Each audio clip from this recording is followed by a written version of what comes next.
this is a big day in hoops history. It's amazing. Obviously, we all know due to COVID that this regular season is still going on. But you look at the this day in history, and it's laden with playoff moments. And one, that leaps out to me is Reggie Miller scoring. I just lost track. What was it? 10 points? Was it 11 points or something stupid? 8 points or whatever the hell it was? No. I don't know. It was 8 points in 19 That's seconds. It was 8 points, 19 seconds. It's like a fish story. It gets bigger and bigger. The deficit. Yeah, 2 threes and 2 free throws. Reggie scored 24 points in a minute. And then staring at Spike Lee, like giving him the choke sign. Like, that's just next level trolling Epic. and also ripping your heart out and showing it to you pumping. And that's one of the lowest sports moments for me. Really? Oh, come on. The 2001 World Series was heartbreaking. I was physically there. That was that Luis Gonzalez one, right? That was the Luis Gonzalez. Have I ever heard of Luis Gonzalez? So that, but there was the soft cushion of 4 World Series titles of the Torre era. We were just getting ready to water ski behind our 5th yacht, but it was also the 2001 calendar year, and it was a big moment for New York, one of the rare moments that the whole country was rooting for New York in a way, and that one hurt.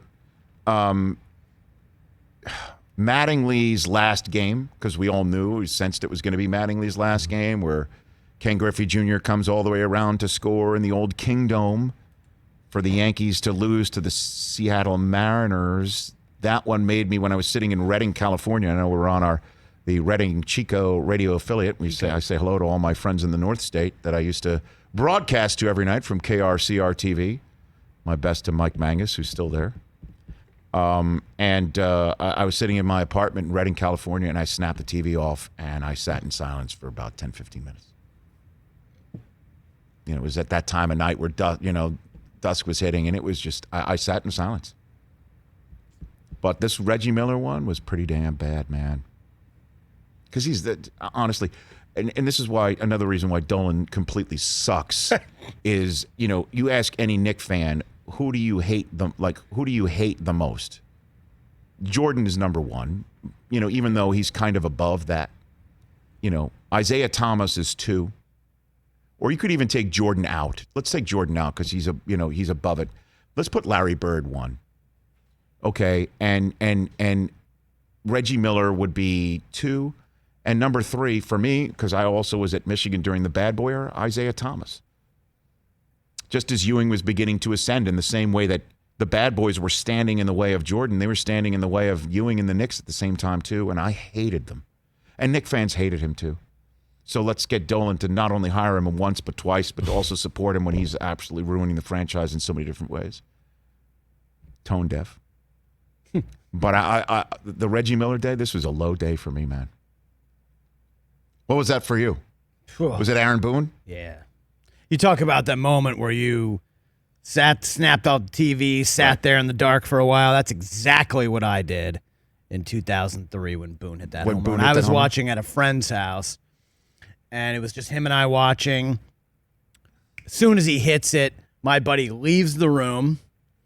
I don't even see Boone finish rounding the bases. Yeah. TV goes off. Yeah. The room is dark. I sat there for about 5 to 7 minutes, and then I drove home. No radio. Everything was off. It was about a 15-minute drive home through the main back roads and woods to my mom's house, and just watch You Got Mail. It makes him feel better. By the way, probably. It's soothing. Now, Probably. what was that for you? On a side note, I was in the Fox room mixing the post game for that game. Yeah. When that happened, I took my chair. I almost took Fox off the air because we were live coming through the control room. Right. Because it's 9th inning. We always did stuff like that. You took it over because you had the post game coming. Yes. Right. I flipped my chair. It bounced twice.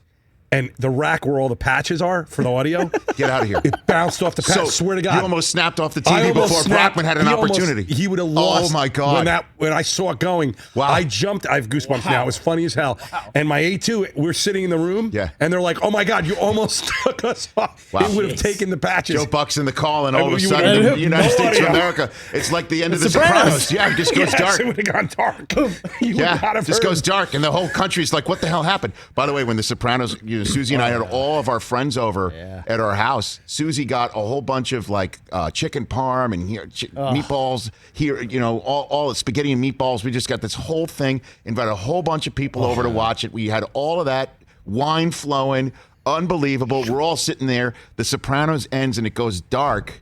And the whole room turns to me, and Susie looks at me like, "Did you not pay the bill?" Honestly, because that's how long it lasted. And I'm like, you told me we're that before. current with DirecTV. We're current.